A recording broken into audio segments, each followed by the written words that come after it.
Today I will present the work I have done for my master thesis, which is area feature reconstruction from historical topographic maps using different deep learning architectures. So I would start with an introduction to historical maps and digital map processing, followed by the workflow I have established, and potential challenges, and finally the conclusion.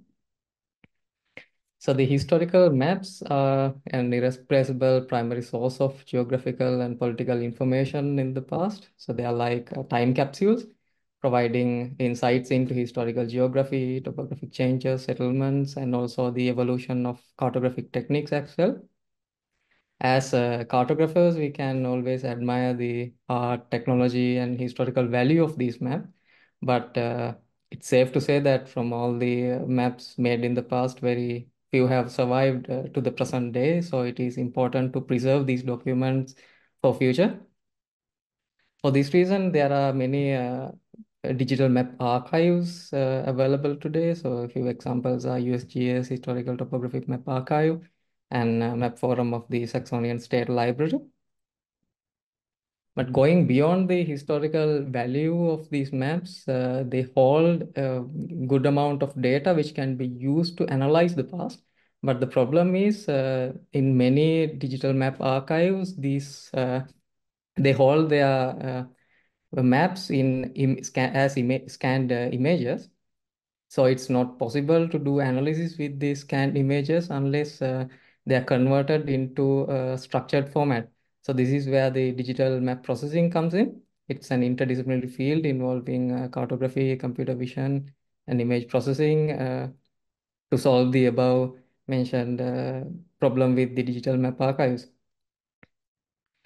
The currently established methods for the digital map processing can be considered as either insufficient or they do not scale well, processing large amount of varieties of historical maps due to different reasons. The main reasons are the historical maps, these scans have different graphical quality and overlapping symbols, and there are effects of aging and also the variation of the manually drawn cartographic symbols. So my objective of the research is to evaluate different deep learning architectures for digital map processing to extract area features from the historical topographic maps.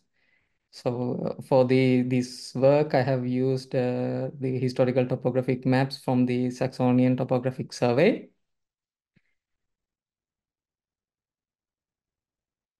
And yeah, for this research, I have selected 4 area features, which are forest, building, water, and meadow, represented by different symbology in the maps.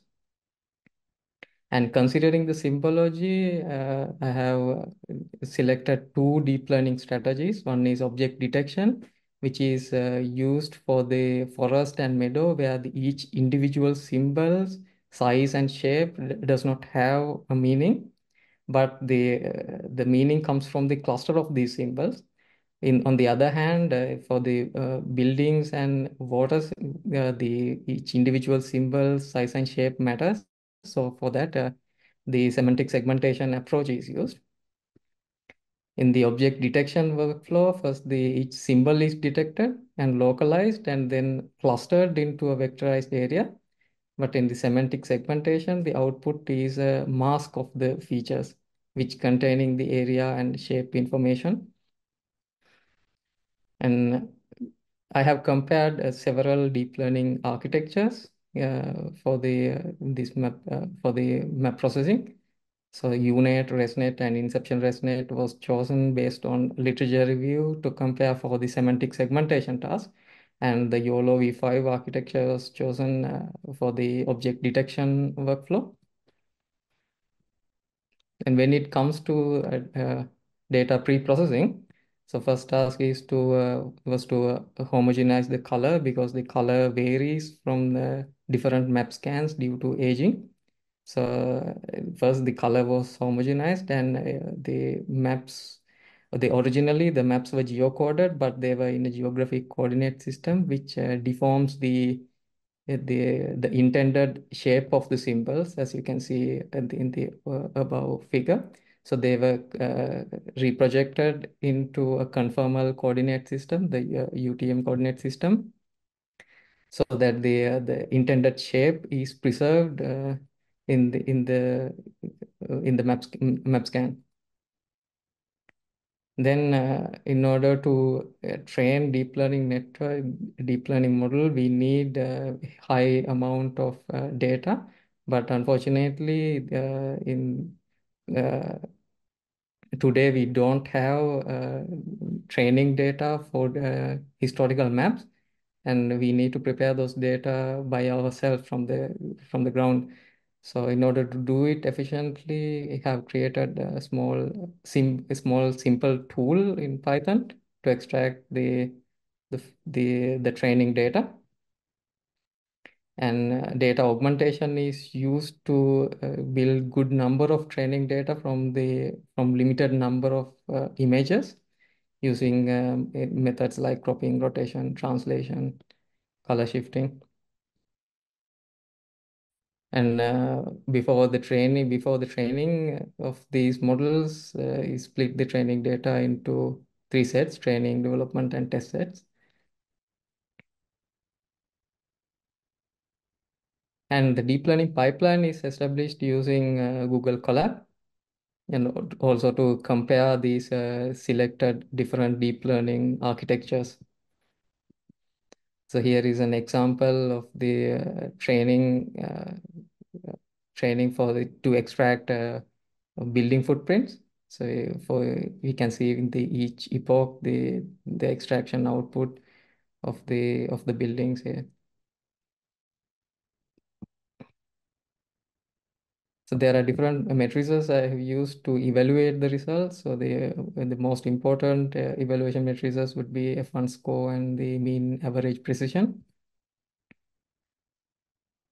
When it comes to the results of the semantic segmentation, it was identified that the ResNet deep learning architecture gave the best result for all the three selected symbology classes.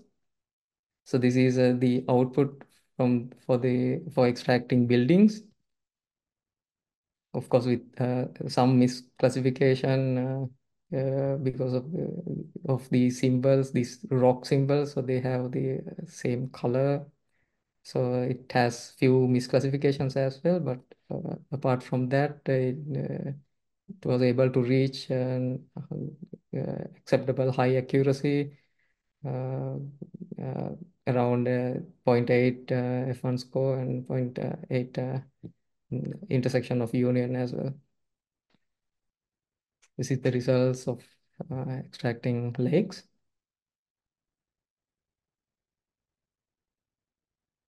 and extracting the rivers.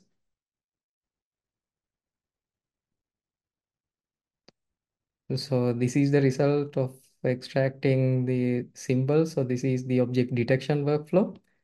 For the object detection, the best accuracy was given by the YOLO V5X model. And after detecting these symbols, the vectorization workflow was established using a DB scan. But currently, the DB scan parameters are calculated manually. So that is one limitation of the current establishment. So as for the next step, this research can be further improved by incorporating multi-class instance segmentations instead of the semantic segmentation workflow I have used, and also combining this object detection workflow and the segmentation workflow into one uh, seamless workflow to extract the data. Uh, and when it comes to the challenges, the most difficult part was to creating the training data, which involves a lot of time and labor. And also the training of this network, it requires a lot of computational power. And as for the conclusion, So we were able to say that selecting the proper deep learning architecture also has a significant influence in terms of the performance of accuracy of the digital map processing. But however, the fundamental challenge was to get enough training data, which should be addressed first to unlock the technology's full potential. So it can be concluded that the deep learning is a technology that can make a change in digital map processing workflows. And that's all from my side. And thank you very much.